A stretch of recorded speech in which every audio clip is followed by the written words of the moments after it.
Good evening, all.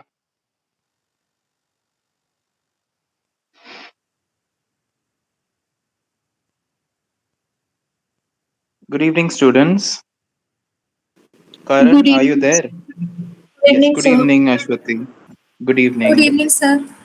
Good evening. So, just please request all your friends to join fast. Okay. In 2 minutes, we shall start. Okay. Uh, Good evening, Rajiv, sir. I'm here. Ajith, sir. Yes, sir. Good Yeah, evening, I'm sir. here. Good evening, good evening. I'm here. Yes, sir. And start whenever you are ready.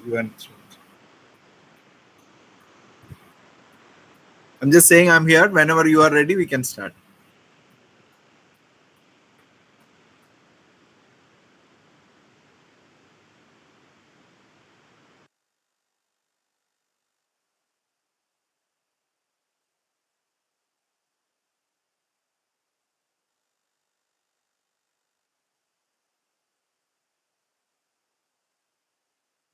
Yes, sir. Sorry, I was speaking. I think I had muted myself. So, sir, we'll have two batches of MEPM students. Yeah. The first years and the second years joining us today, and that will be approximately 30 plus students, sir. When Yes. more than 30 are there, we can start, sir. We'll just wait for another 2 minutes, if that is okay with you, sir. Yeah, I'm fine. I'm here. You just let Yes, me know. Go by your choice. yes, sir. Yes, sir. Yes, sir.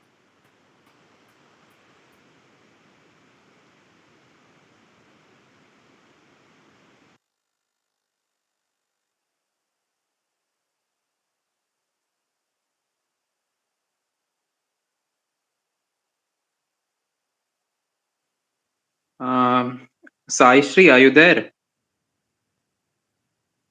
Yes, sir. Yeah. So Sai Shri, you just check from your batch side whether all of your friends have joined this G Meet, okay? Yes, sir. Yes, sir. Yes, Okay. sir. Yeah. Krishnadas, from your class end, can you just check whether all your MEPM first years have joined? Krishnadas, are you there? Sir, Reba, he's here. yeah. Reba, you're there? Yes, sir. Yes. Yes. So We Reba, all just are check whether sitting. all your friends have joined, okay? Yes. So we're all here. Yeah, I think the main problem might be that you're all sitting next to each other. So you have to Sir, maybe, we all are sitting together, sir. that's why this echo effect is coming. No problem, Sunny. Yeah, thank you. So all are there, right? Perfect, perfect. Thank you. Thank you, Reba, for confirming.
Good evening, sir.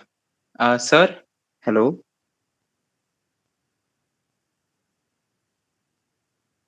Yeah, Rajiv, yeah. Yes, sir. I think, sir, then we will start. I'll start with this special lecture, sir. Sir, Yeah. I think Razak, sir, we are organizing parallelly one event in the college. There are two faculty from France who've joined us for 2 days, 23rd and 24th. Yeah. So, from University of Lille. So there were some programs. So it just kind of it went on in the evening also. I think we are just closing with one quiz program in the evening. So that's why the Okay. other faculty are finding it sometime Okay. that they'll join a bit late. So Yeah. instead, what we are doing is we are live streaming this event on the SPAV YouTube channel such that Okay. it can be visible to all others at a later time also. Okay. Okay, sir. Good evening, students. So we will start with today's special lecture. We have with us Dr. Ajith Kaliyath from Kerala Institute of Local Administration. Sir is the Urban Chair Professor at Kerala Institute of Local Administration, and he's an urban and regional planner by training, and holds a PhD from the School of Natural and Built Environment, Queen's University, Belfast, UK. Sir is a recipient of the British Chevening Scholarship and Overseas Research Scholarship from the Government of UK. Sir has more than 22 years of professional experience, which includes technical, research, and academic positions. He has served the SPCB, the Ministry of Environment and Climate, and so just a second. I think Adnaran sir is also joining. Good evening, sir. Adnaran sir, good evening. Ajith? Yes, good evening, sir. Yeah. I'm sitting in a place where there is no power. So that's Good why evening, sir. I've kept my video switched off, sir. Oh, okay, fine, Raju, no issue. Hello, sir. Hi, good evening. How are you, sir? Yeah. Good. Thank you for the invitation. Yeah, thank you, sir. Thank you for joining. Thank you for your time. Let's see if we can make some sense out of all this deliberation. Yeah, sure. Thank you, sir. So I was just introducing our speaker for the day, Ajith sir. Yeah. So students, sir has more than 22 years of experience, and sir has been working with the government, with big NGOs that is there, like the UN, and also private companies. So he has vast experience and is an expert in our domain, what we are speaking today. So I request every student to listen carefully. Each word is important to us. And sir is speaking on planning for Brazil in Kerala, data, design, and democracy. So this is the title of today's special lecture. So with that short introduction to his long years of experience, I welcome sir for the special lecture. Right. Thank you, Raju. I think I can share the screen now. I'm allowed to share. Yes, sir. You are. Okay.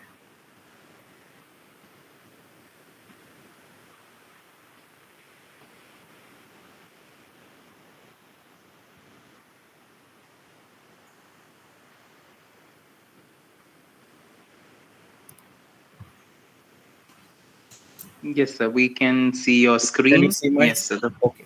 Yes, sir. The first slide is visible. Yeah. And I will. I'll probably close the camera. It might be easier to sometime. Yes, sir.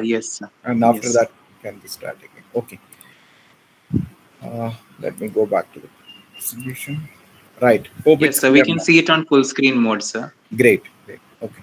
Yes. Right. So, good afternoon and early good evening to Dr. Adinarana, Rajiv, and all young prospective planners.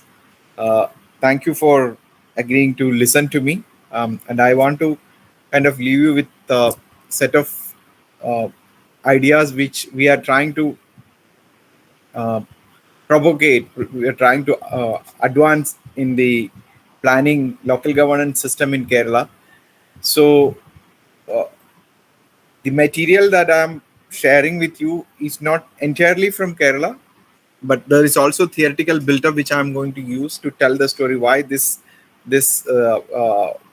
planning for resilient Kerala need to be with the sense of data, with an integration of design, and also how the local democracy in Kerala can get further strengthened by use of these two things. So it's a story which I've tried to create in my own way, and I will certainly love to have your feedback, questions, of course, feedback, and also if you find something relevant, something if you want to be critical, please feel free to do that.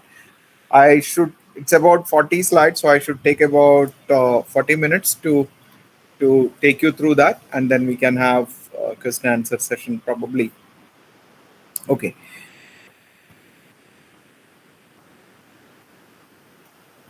Yeah. So to start with, this is something which many of you might have seen as we are moving to a much more agile, much more data-driven world.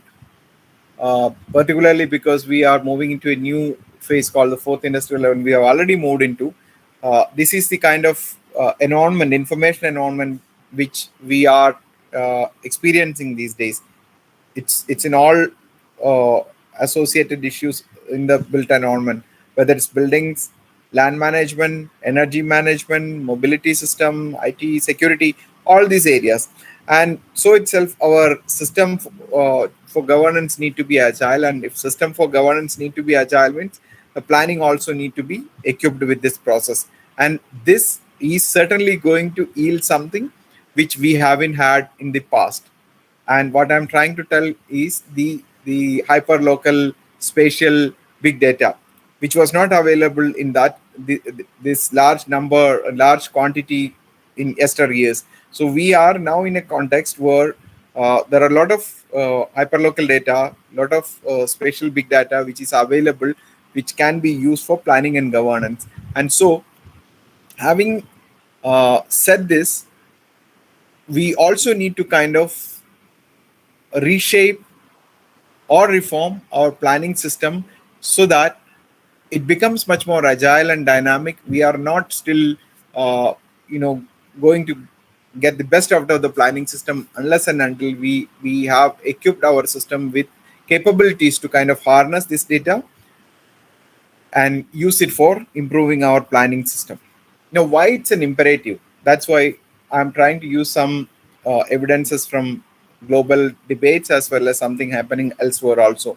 So the United Nations Secretary General has recently come out with a roadmap for digital cooperation, and it has got 8 themes under that. As you can see, starting from digital global cooperation among countries and regions and different entities which are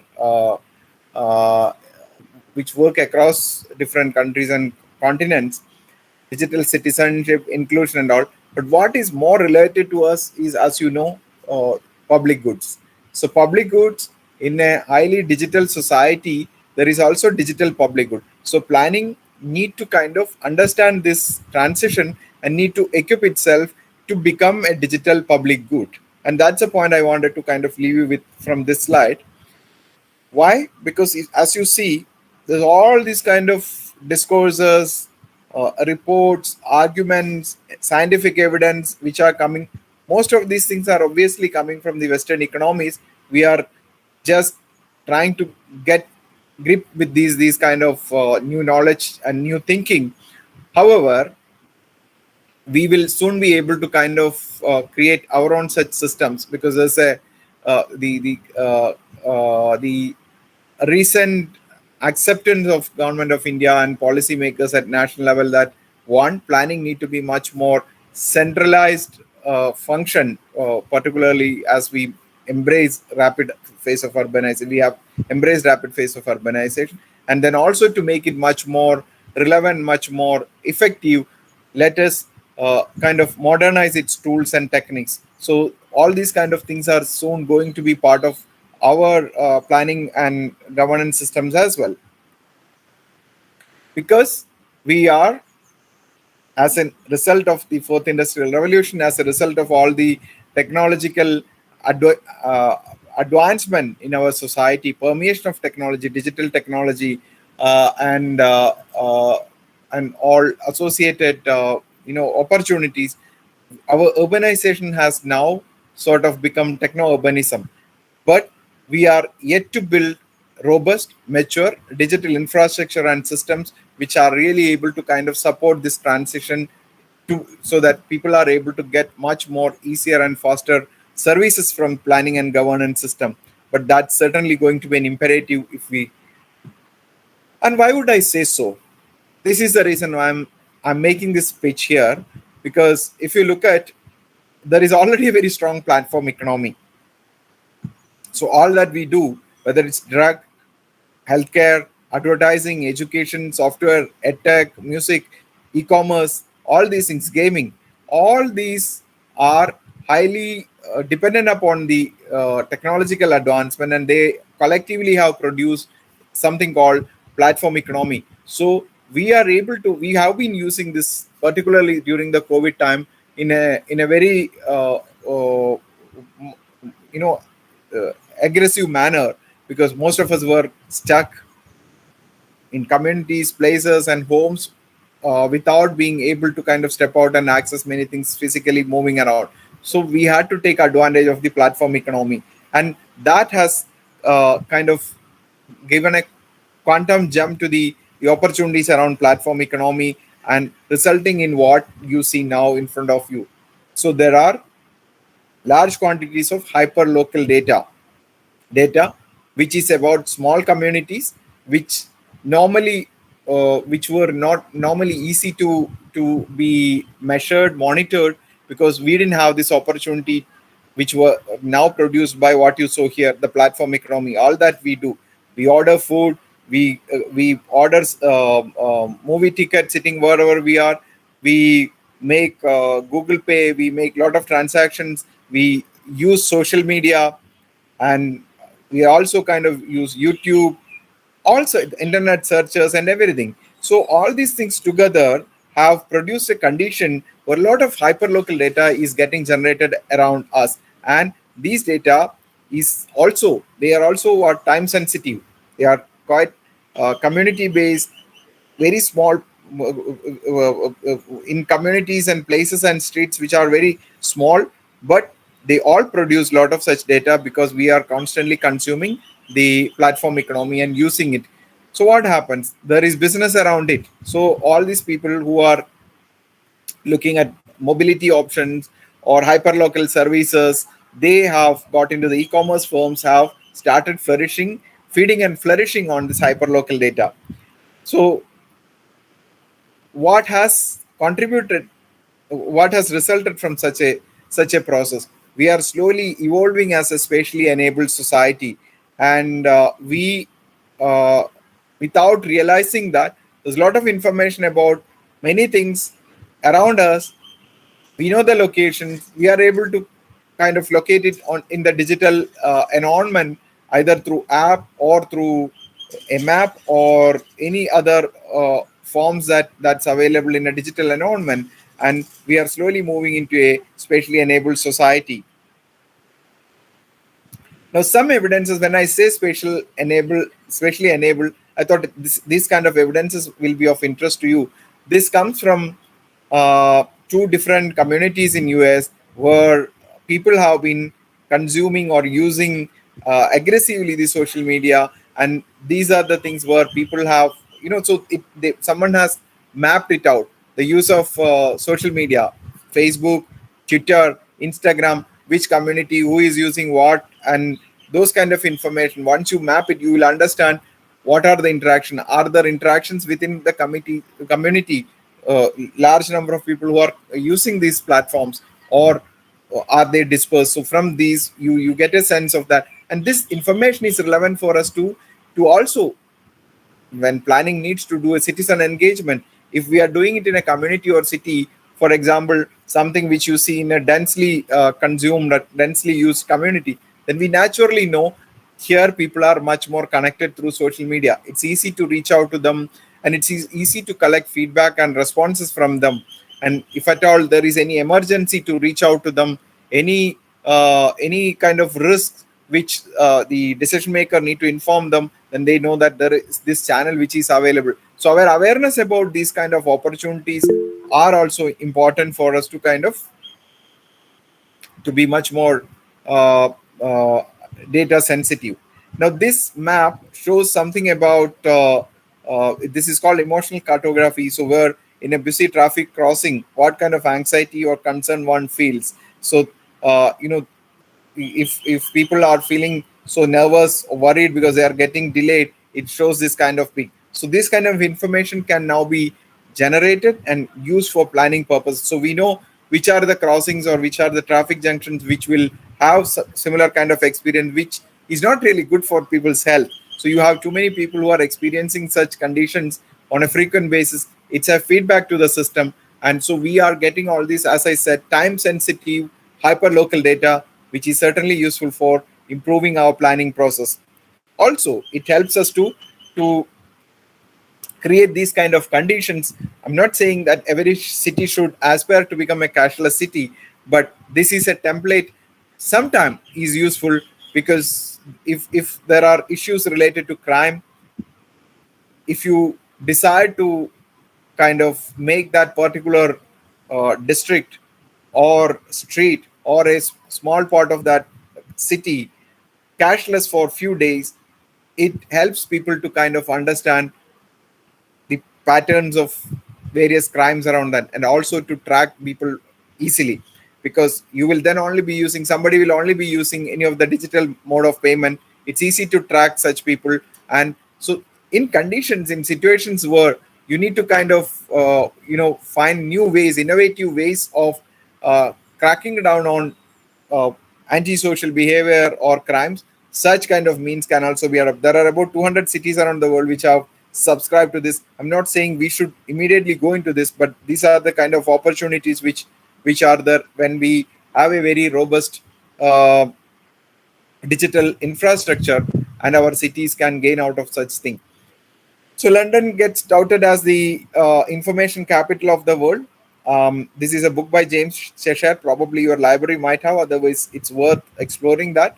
The way the city and its growth also has made it an over informationalized urban space. And the result is what? Londoners have started, the mayor of London and other entities have started seeing that data is a very important tool for also it can be like you saw earlier, the hyperlocal firms, the e-commerce firms. There are also hyperlocal journalism, hyperlocal newspapers and all.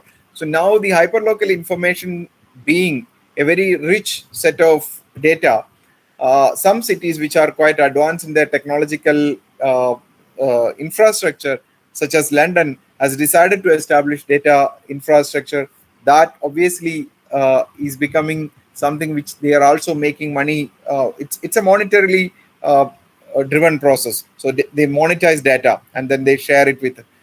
Just to give some glimpse about all these things, if we have rich and spatially disaggregated data, what all can be generated for tourism, for aesthetic understanding of the city. This is something Singapore tried in 2015. Depending upon which area of the city, are there parks, playgrounds, great outdoors, or are there restaurants, or there some other kind of opportunities or challenges. Depending upon that, the city map the kind of fragrances in that environment. The city of Belfast did prepare a sound map. The Sonic Arts Center at Queen's prepared this sound map where you are able to kind of understand in a digital environment that which part of the city has got what kind of birds, are there rivers, are there any kind of other construction activity happening in one part of the city, shrieking, shrilling sounds.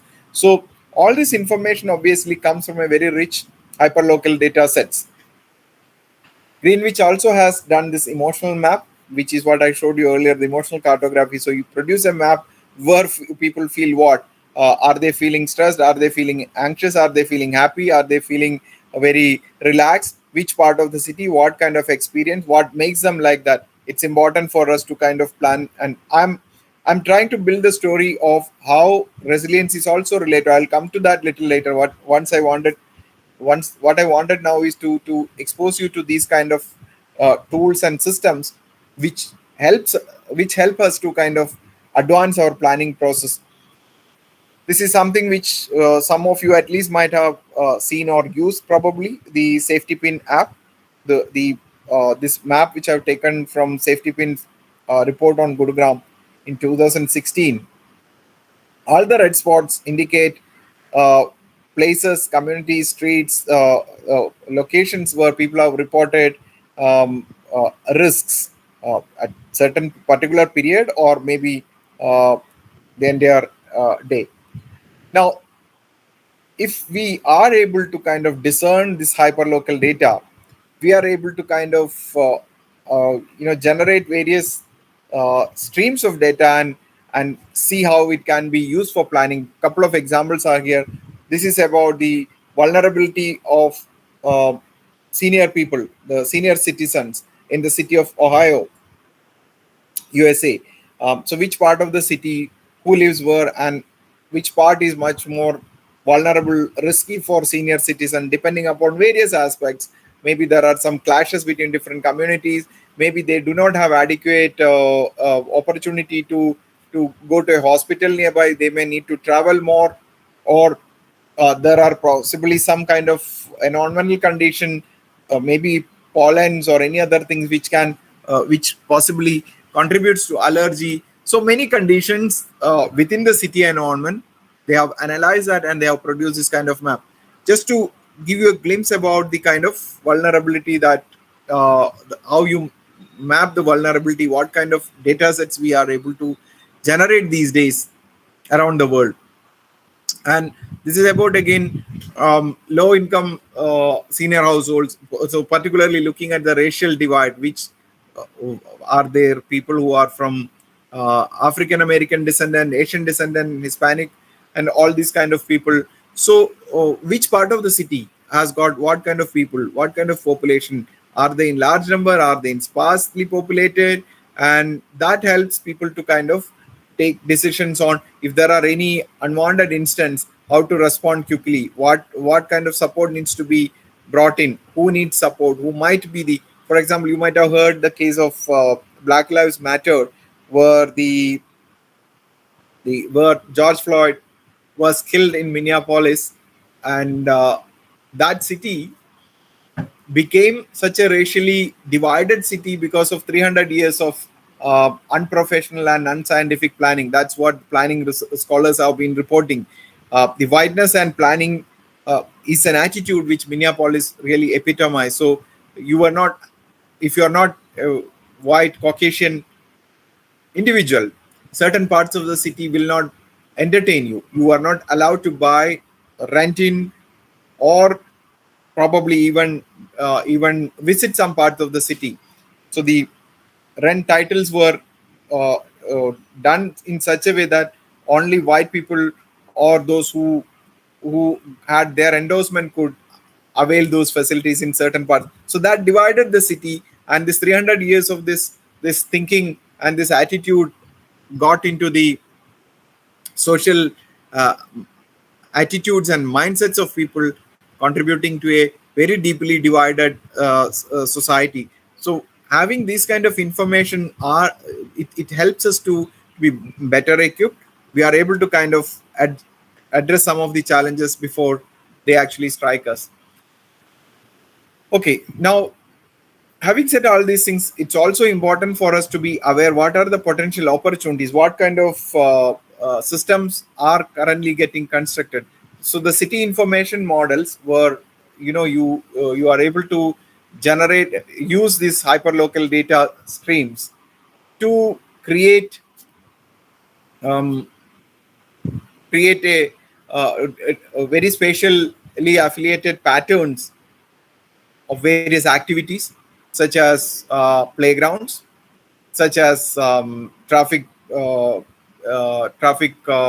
crowding, or frequent issues of conflicts, frequent issues of fire, any of those things. So one is able to kind of map and also use it for decision making. So we are, with the help of the hyperlocal agile data streams, world is able to move to a much more dynamic planning and governance environment.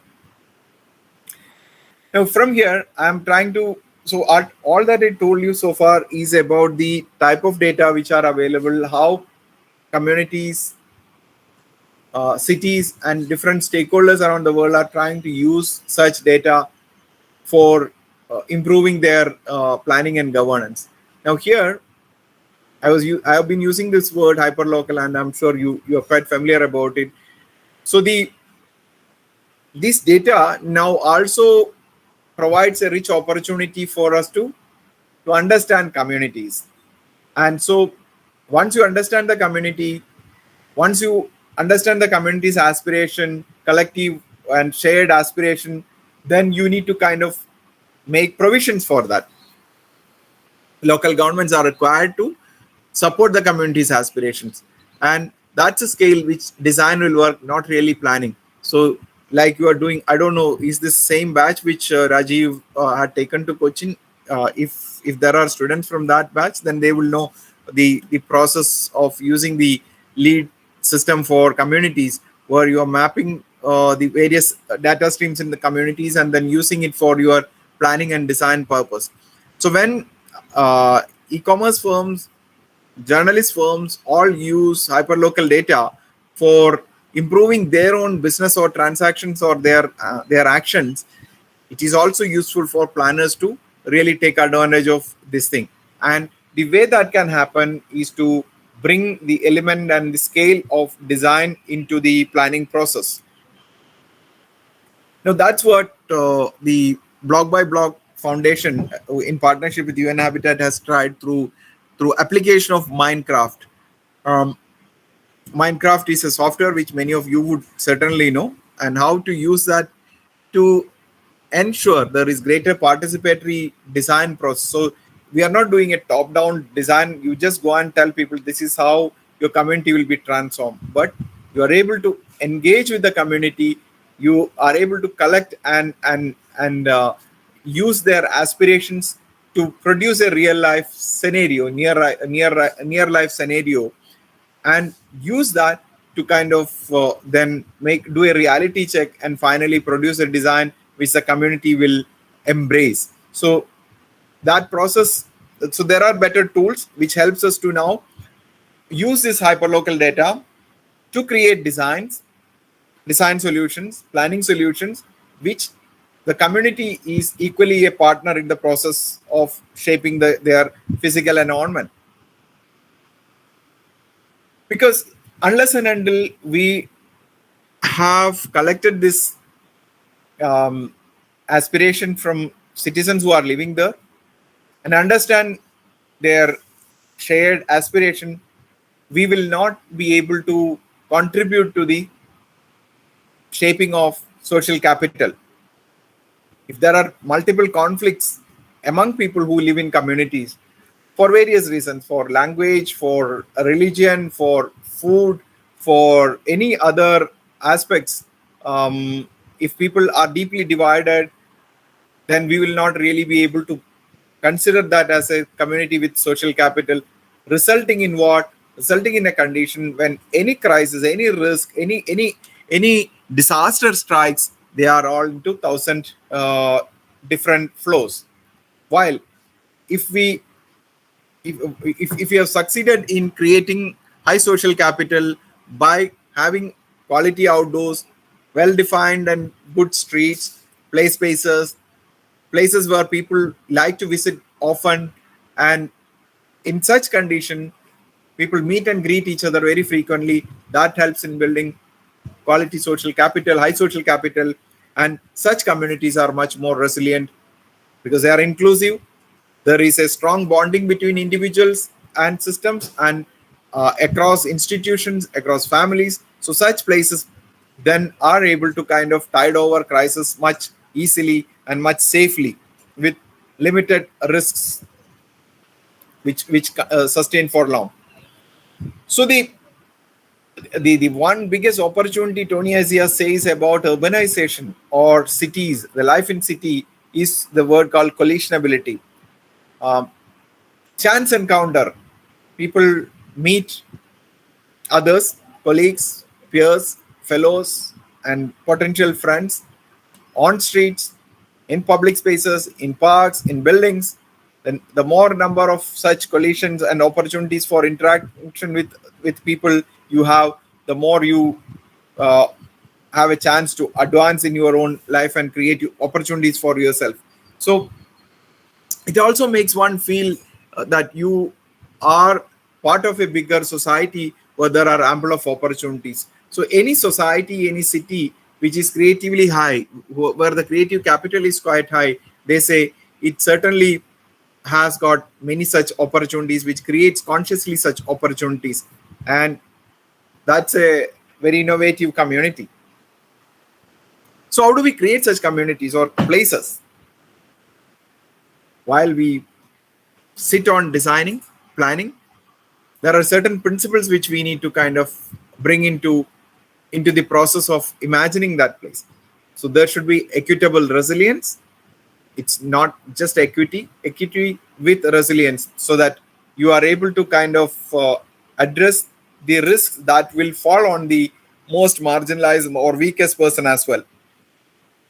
It should be a place where people feel, a belongingness. So quality of life need to be high. Social cohesion is a result of that. We need to also build that community in the principles of sustainability. There should be some element of aesthetic development. There should be local economic opportunities, employment opportunities required. If you just live in a community like a bedroom community, and then you need to travel around for 20, 30 kilometers for every day for your job, then obviously the cohesion within the community is less. You are pulled to your place of job, but if you are living in a community closer to which you have job opportunities, then obviously there's much more chances for you to meet and greet people multiple times. So all this together should help us to create a very unique vision for making that community, and that process certainly will help us to make it much more resilient. So while we get on to this debate, there are some standards which are available around the world, and the National Design Guide of Communities of Department of Local Governments and Communities of Government of UK, which talks about this kind of a set of characters. So it's about lifespan, context, identity, movement, nature. There should be public spaces. So if you look at all these things, these together, it creates unique character for that community, that place, and that's how it gets differentiated from other places in the city or in the neighborhood. Now, while we know we have now so many different types of data, we need to kind of analyze, use it, deploy it in such a way that it helps in making it something unique. So to create that uniqueness in the community, to make it socially cohesive, to make it then socially and ecologically resilient, you need to use what? You need to bring the power of design into building the community. So design should be based on the local character or the contextual advantages and uniqueness of the particular community. If that's done, obviously it will create much more long-term gains for the community. So there is a bit of repetition, sorry about that. But if you just focus on DAA, daily activity area, which is a very interesting concept, because people are now shrinking to their communities, their neighborhoods in established cities. They wouldn't travel long. They are not required to travel for longer distance for many of their services. The 15-minute city recently, the mayor of Paris had championed, which talks about small communities where most of the provisions, most of the opportunities are provided. 90% of the services that an individual require in retail, educational, healthcare, amenities, recreational, it's all provided in a 15-minute distance of about 1 to 2 kilometers. And such communities become much more compact and strong. So the daily activity area is something which is corresponding to this, and it tells about the way such communities become much more stronger. So once we kind of understand the social resilience part of it, there is also possibility for deploying the power of design to build resilience, climate resilience, or environmental ecological resilience.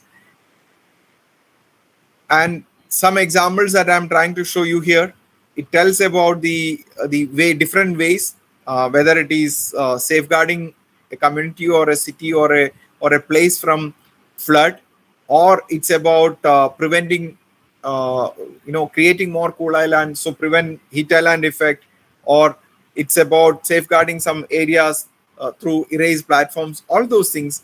So there is this possibility. But again, in order to reach here, we need to kind of have very detailed, granular spatial data. Whenever flood happens, we must be able to understand where all the water came from, what kind of depth, or how long the water remained there, and how could that be prevented by interventions elsewhere. So in order to understand all these things, it's important that there is greater connect between all this data which is getting generated without real application by planners. So we need to bring that into the planning realm. And design also helps us to make communities much more democratically vibrant, because if we use the principles of design, the the design approach, participatory design, civic design approach, then it also helps the citizens to be aware of all these opportunities. They are also participating in the process of building their communities. That creates greater social coherence. Now, if we don't have this level of details, and if you don't realize what are the risks, it's not just about one individual knowing, not about the chairman or mayor or ward member knowing about it. There should be information available for the entire society. So, democratization of these information about the risks is also important, because that only will ensure people are able to act in time. One small message which goes, there's fire in street number this or this particular spot, please avoid traveling through that. And people are able to, because they were aware that there are certain built up happening in that particular spot which could have brought this risk. So it's consciously helping people be aware of these risks is also an important part of making communities resilient. Okay, now what happens? What are the transactions or the discussions happening in Kerala? So all I told so far is what we are aware, what we are trying to pursue, what are the challenges that we are trying to outgrow in Kerala to make it an equitable and resilient society. So there is a call from the highest political leadership in the state. The Honorable Chief Minister has said that we must embrace the opportunities that design can bring to the state. So there are two occasions where he called for that, as you see. Cities of future should be developed by adopting new trends in urban design. And the government has already brought out a draft design policy, which certainly will be coming out in the next few days. So once this is done, so there is recognition, political recognition about the value that design can bring to make communities and cities more livable, more thriving, more resilient, more safe. Then that thinking also starts percolating down into the process of plans and designs are made.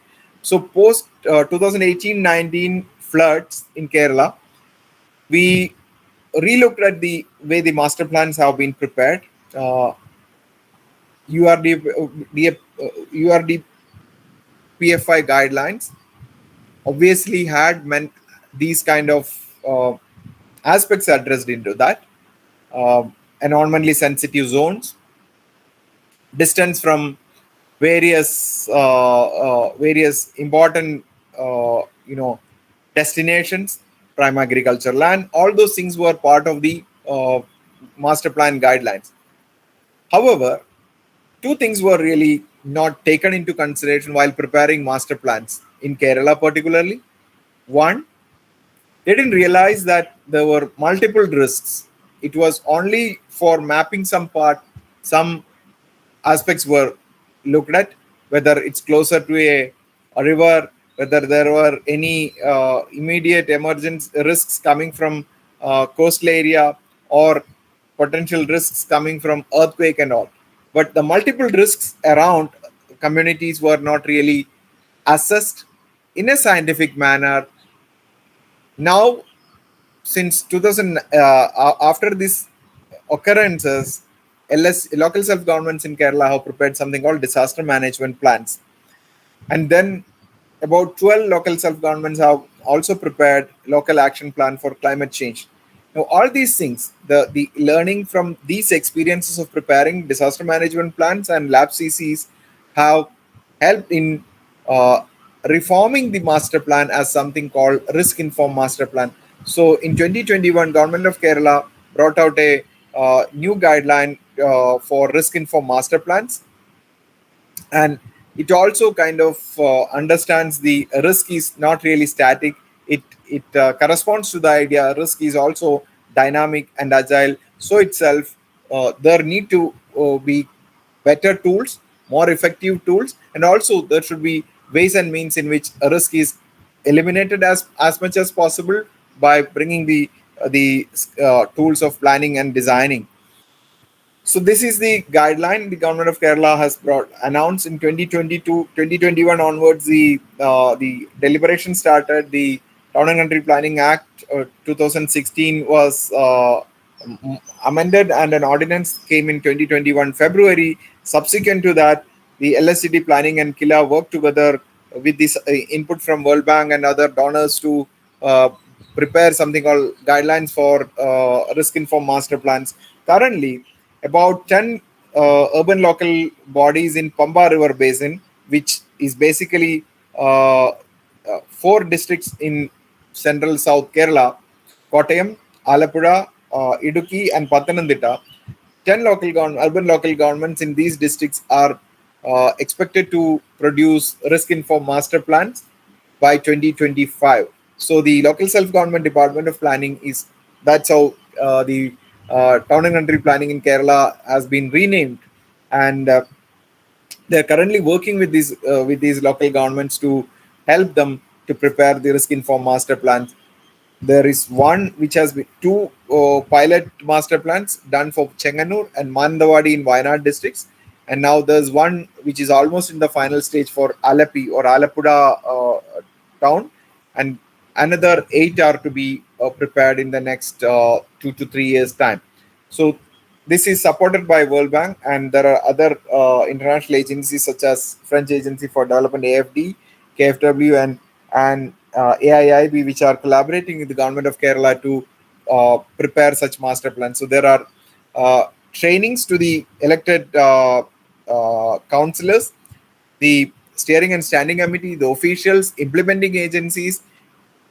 We did training needs assessment to understand what are the kind of specific knowledge requirement, skills that they will require in order to make the master plans risk informed.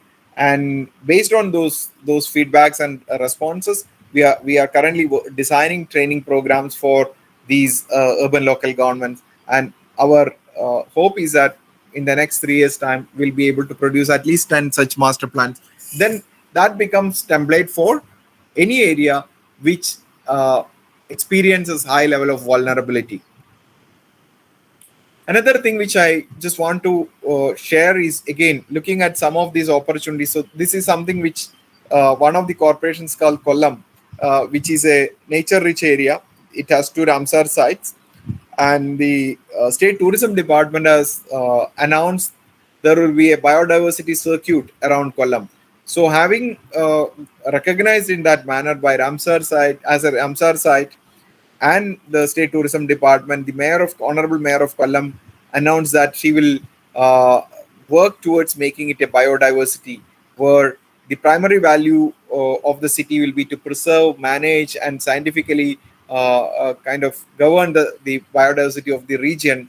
And so why I'm saying this in relation to, in continuation to what I just presented, is local governments have started looking at various opportunities, how they can harness the power of nature, natural resources, and natural endowments in their region, so that they become much more sustainable, and they weave a new type of economy, green skills and green jobs and all those kind of things. So how you can create much more, many such jobs, so that the economy becomes thriving. It's not just after declaring Kollam as a biodiversity, there are no jobs and you cannot do anything new. So you rewire the economy to kind of support this vision.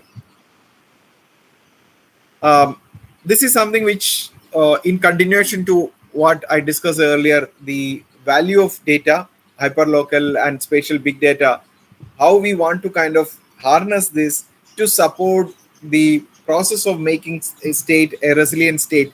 So we understand that our master plans cannot remain static because risk being dynamic, there could be new set of risks in areas which we haven't seen today while preparing the master plan. Tomorrow, after 1 year, 2 year, 3 year, probably there are new conditions which have emerged. And so if we have very detailed data, granular spatial data available for the urban local governments in the state, they will be able to constantly monitor the changes happening there.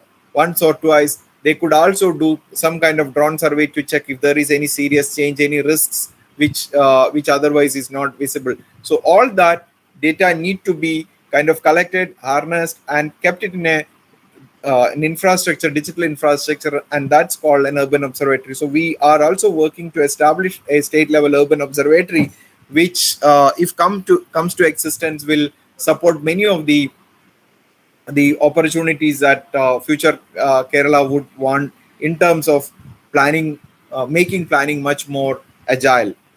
Um, just to substantiate what I said here, the Urban Observatory basically has the purpose of mobilizing and sharing the urban knowledge. And this is also related to I'm sharing this slide to tell you we are not thinking in isolation. These are all part of the global discourses in contemporary planning. So the Royal Town Planning Institute has, if you look for their digital task force, you will see a long report recommending what kind of transformation planning need to undertake to become it a digital public good, which I started with in the very beginning. And they also have called for such kind of urban observatories or data observatories, which will equip planners to respond. Now, from data, if we want to really to kind of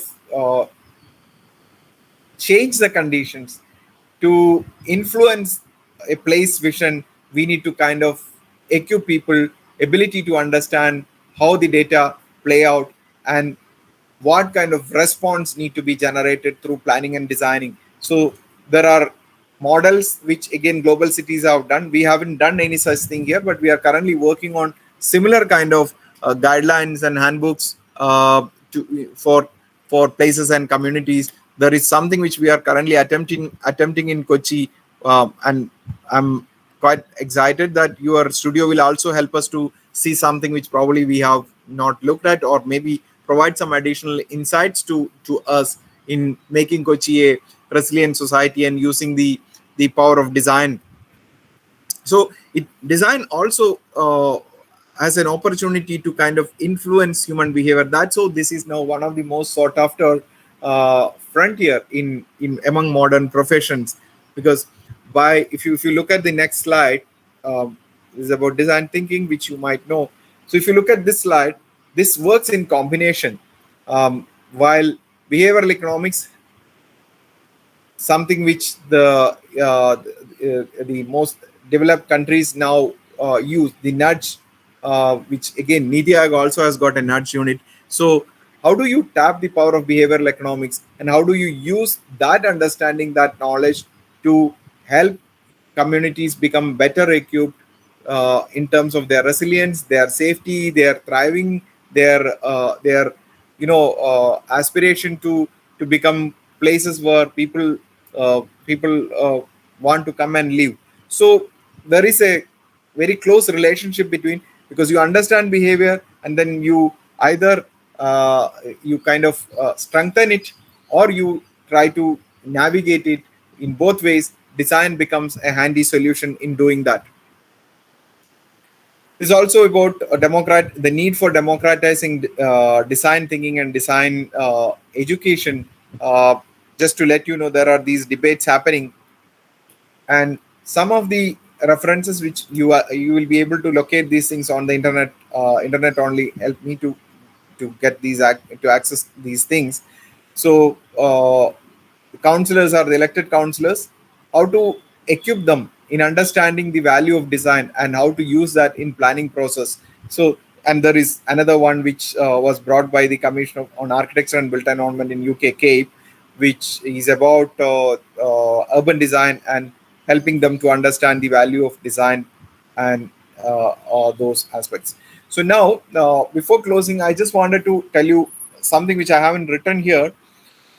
We are in our aspiration to bridge that existing disconnect between data, design, and democracy. What we are trying to do is to create a system, which is what I called the urban observatory little while earlier, a system wherein we will be able to harness the spatial big data and possibly having some kind of a business relationship, business contract or trade-off with those who are naturally generating, such as all our e-commerce firms and such institutions, to possibly share this data under through some as part of getting some incentive. It might help the state to have a much richer and diverse hyperlocal data. Having got that, we want to use that data to improve upon, if what you may remember, daily activity areas in metropolitan cities such as Delhi, such as Kochi or Trivandrum, or to make a community much more thriving, because we are able to see how people are behaving in public spaces, how people are behaving in communities, what do they really miss, what do they really require. Might be a community with a lot of good quality houses, but people might be going early morning in their scooters or cars 2 kilometers away for a morning walk. That simply offers us an evidence that they don't have adequate public spaces or parks or open spaces for coming together. So there are many evidences which people shed through their behavior, their responses to conditions, and we are currently able to kind of generate this information, use it for improving our planning. So once the observatory is established, and then we bring this understanding about using this data for improving design, environmental design for crime prevention, improving design through participatory and civic processes, it becomes something which the society value. So there are greater excitements in community. So we hopefully will be able to create much more stronger, cohesive communities which show us the spirit of the place. I trust some of you might have seen the paper by Sir Peter Hall on California of 1960, which he said he has never seen a place in the world as much similar to California of 1960, where there was so much of excitement, fervor, and spirit of the place. So that spirit is what is still probably pulling people from various parts of the world to California even in 2022, 23. And the last part, democracy. We have in Kerala, we have very vibrant democratic institutions, local democratic institutions, and 52%, nearly 52% of these elected councillors are women. So there is gender balance. There is also very aspirational elected community, because they are also aspiring to then get some higher positions in the society. Maybe one starts as a councillor, becomes standing committee chairperson, then possibly chairperson, or later MLA. So there is a lot of excitement in the local governments about the opportunities, and they are also the custodians of people's trust. So they understand their function, their powers, and they are quite keen to kind of improve the quality of their communities. So we are trying to bridge these three aspects: harness data, use it for improving our planning and design process, make it much more transparent and participatory, and so itself people are able to understand what have you produced, what kind of plan have you produced for the community, for the city, and they are able to participate in ward committees, they are able to participate in all democratic discourses, contributing to much more socially cohesive, very vibrant and balanced communities. And if we manage to produce this kind of communities across our cities, then naturally we tide over some risks which are coming from loosely knit or socially disconnected communities. So socially cohesive, thriving communities is what we are trying to achieve. One. The other part, by understanding and anticipating the risks that might come from various sources, by seeing the changing dynamics in our environment, we hope to bridge that part also. So all that we are currently trying to do in Kerala is to bridge the disconnect between these three aspects: data, design, and democracy, and build something which is much more resilient and thriving. So I'll stop here. I hope I could bring home some interesting information and some thinking process to you. Happy to collect your feedback either way. Thank you. Yeah.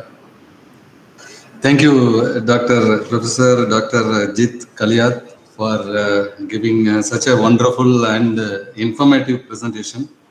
Of course, very interesting to listen.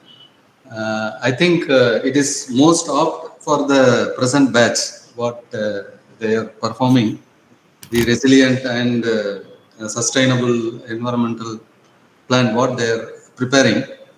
It's a very excellent presentation, starting with the agile cities and highlighting the importance of preparation for fourth industrial revolution, agile cities, agile buildings, agile land, energy, mobility, IT, security, education, and governance components.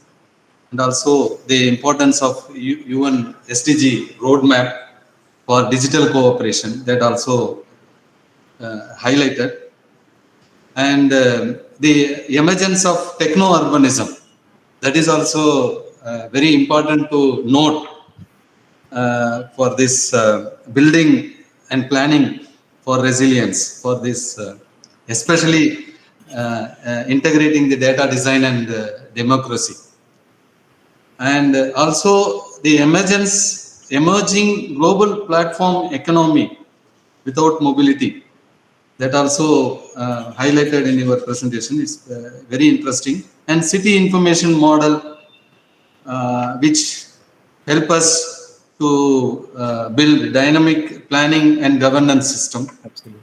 And also hyper-local participatory planning, and the urban data and design with the lead system for community, especially the Minecraft, which use even in US and Europe, the small school children started with this Minecraft. Even I have experience, personal experience. Third standard, fourth standard students of my in-laws student, they are exploring like anything Minecraft. I was surprised how this is possible. So it is very interesting and apt tool for the design. And also the urban design and governance aspect, this Minecraft was suggested. And coalitionability, this is new to me. Coalitionability is nothing but this is a super innovative approach, which is going to help us a lot to understand the real world connectedness. No? Absolutely. Yeah, and it is very fine. And designing places by highlighting the control parameters of equitable resilience, inclusivity, innovation, sustainability, social cohesion, quality of life, aesthetic, economic development, and safety. Safe. With this, and also highlighted the importance of well-designed places. That makes more sense. Actually, sense of belongingness with certain control parameters. That is what, no? It brings, it invites more sense of belongingness. That well-designed place. Absolutely. And also by integrating the culture and traditions, local culture and traditions also. And also the presentation highlighted the daily activity areas and its integration in the system, and designing for climate resilience especially, and participatory design, risk-informed master plan. Again, it's a very good initiative. And I think there is no other state tried and approached in this state. Kerala is an example always. It's very good, sir. And risk-informed master plan, that is very good initiative, sir. And then finally concluding with mobilizing urban knowledge, design thinking, and integrating design thinking and behavioral economics to explore the interconnectedness of data, design, and democracy. That is what finally you concluded. And thank you very much for your time, sir. Definitely it is useful for our students. And I think Rajiv, are you there? Hello, Rajiv. He's there. We can see. Hi, sir. This is Krishnadas. Rajiv sir had to disjoin from the meeting in between. Acha, okay. No issue. No issue. I think now we can, the floor is open for questions. The students, you can ask questions. Hi, good evening, sir. Good evening. So, as you were talking about the governance part of it, we know that in Kerala, especially in case of Kerala, the decentralization has been very active and the power has been decentralized to the local bodies. But then still we can actually find that there are certain challenges where there are multiple state bodies who are actually taking decisions, and even there are multiple agencies who are handling different roles even in the local levels. So while we are talking about these hyper local data and all these very local, the community specific planning techniques that we are talking about, how do you think that in a practical point of view, how do you think how challenging it will be to actually have these data and input from people and then to actually implement it as a policy, or from a governing point of view, how can they actually make it practical? How difficult it will be for them, since it's not like completely decentralized. All these powers are not being still given to the urban local bodies. Okay. Thanks, Krishnadas, for the question. So let me confirm what I understood is correct. First of all, you are asking how, because there are multiple agencies, how is it possible to kind of produce such kind of community level plans in such a condition? Is that what you are trying to ask? Yes, sir. Yes. Okay, so there is a direct responsibility at the local government. Local governments, urban local bodies are the ones which are supposed to prepare the master plans. So there is no other entity which should have a competition with them, or no one else has got that responsibility. Having said that, the challenge that these people experience, the systems experience, is that they don't have planners or people who are trained to do that job at their disposal. So they are dependent upon the local self-government department of planning, which is the town and country planning department in other. Now, this is a small department. There are about 140 people who are working in this department. The department is not does not have adequate human resource. That's one challenge. If this can be addressed, in the sense, if there could be planners working in the local governments, for example, municipalities or municipal corporation, they will be able to kind of immediately take up such work. The potential conflict, while I say this, there is a potential conflict. The conflict comes when they start preparing the master plan. Implementing agencies such as agriculture, water resources, or education, health, if they don't provide data, then obviously the plans are not going to be rich or realistic enough. And that's where a lot of these functions have now been transferred to the local governments in Kerala. So the implementing officers many of them are currently under the realm of the local government. So, but it's not complete. There are conflicts, there are challenges, but as we move forward, because currently there is also the call by the Honorable Minister for Local Self-Government for having an urban policy for the state. And the challenge as of now is that it's all disconnected. There is an industrial policy, there is a housing policy, there is a land use policy. So the disconnect at that policy level also percolates down, because the implementing officers are not many times clear what they are supposed to support. Once the state have an urban policy which is built upon all these sectoral policy, and these implementing officers and their responsibilities are handed over to the local government with some capacity for them to prepare their own plans. It could be in-house, it could be kind of outsource from some agency, then I think there will be much more easy and regular updation of master plans or any other plans. And for community plans, I want to also touch upon that. This is something which these agencies could, because there are planning committees in all the local governments, and planning committee basically is chaired by the chairman is the municipal chairperson or mayor, wherever it is, and the vice chairman is someone who is a professional outside the system. And this came in the last the 13th 5-year plan of Kerala. We still have 5-year plans. Currently what we implement is a 14th 5-year plan. So during the 13th 5-year plan, the government brought planning committees in each local governments, and they are expected to kind of take charge of such tasks in the app until there is a full-fledged planning unit or planning team in the local government. So there is some progressive change, but I'm still not saying it's all robust and effective, but there is a progressive change, and eventually in the next few years, because we are aware that by 2035 Kerala is going to be about 93% urban. So the next 10 years is what, not even 10 years, about 5 years is what you get to actually act. Then you keep reacting, whatever will happen. So hopefully there will be some refinement in the system by then. Hope I answered your question. Yes, sir. Thank you. Yeah. Any further questions?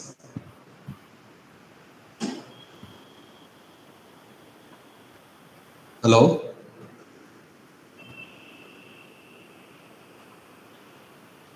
No question. Ashwin? Ashwin is not there. Was it a deluge? They all got tired of too much of information, or? So no question? Hello? It's especially for this batch, no? The environmental and planning. So you came with the first years, no? Management. Dr. Adnarayana, you came with the first years for the studio in Kochi? Yeah. Yes. First year only. Both now the second year batch also there. Okay. Ashwati? Sir? No questions? No, sir. So you're fully convinced? Nothing? You understood? Either convinced or completely confused also. You can also think like that. If people don't understand, then they think it's better not to ask. It's nice. Even I had the same doubt that Krishnadas posted, sir. So I just got clarified with that. Okay. So students, I think you need to interact. This is not the way, no? So yeah, you have to ask given a very good presentation, and you can interact. Even the current batch who are working with this, but you are not interacting. You must not just about this one. You must always ask questions. You must make the presenter run away that I can't answer these questions. Should make their life miserable. Then only it makes meaning. Sometimes I'm not saying I will be able to answer everything. It doesn't matter. But if you ask questions, if you interact, if you challenge, then only we all discover something new. No. Yeah. If you remain subject to all that we say, then there will not be any new learning. So you must, whether you want to question today, you want to question later, but please do raise your concerns, voices. Okay, if there are no questions, then shall we close? Yeah, I think students, if there are no questions, we can conclude the session. Thank you very much, sir, for your time, valuable time, and joining us today. And you have given such a informative presentation. I think it will be helpful for the definitely for the environmental planning and management student, especially those who are working in the second semester, first year students. Directly they can pick many points. I think it will be a great help for them. Thank you so much, sir. Thank you. Thank you. Bye, sir. Yeah, Rajiv is back, I think. He has a poor internet connection. Oh my God. Yes, sir. Are you there? Yeah, sorry. On behalf of sir, he had actually told me to thank you for this informative session. Okay. And again, sir, thank you so much for your time for this whole informative session. And again, giving us an insight of as planners to be updated and as we need to move forward, how we need to be adapted in this digital infrastructure era. So again, I would like to conclude by thanking our director, sir, Ramesh Srikonta, sir, and also our HOD, Abdul Razak, sir. And again, thank you so much, Adinaran, sir, and Raju, sir, for joining us and holding this particular session. And also thank you, the IT section, for facilitating this. So on behalf of all the students, thank you so much. And thank you so much, Ajith, sir. Thank you. Bye-bye. Have a nice evening. Thank you, sir. Have a nice Thank day. you. Thank you. Bye. Bye.